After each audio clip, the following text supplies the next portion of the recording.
Council, we take this opportunity to congratulate immensely.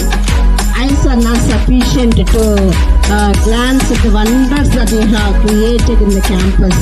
It is not one overnight job. It has, I think, months and days have rolled up to create such an environment in the campus. It's a source and ocean of knowledge to the children, ocean of creativity. It invites a lot of effort, risk, investment of time and energy and finances, and to give this kind of wonderful knowledge to the children. So we appreciate your effort and giving such a wonderful knowledge to the students, and wish you all the best for the continued programs.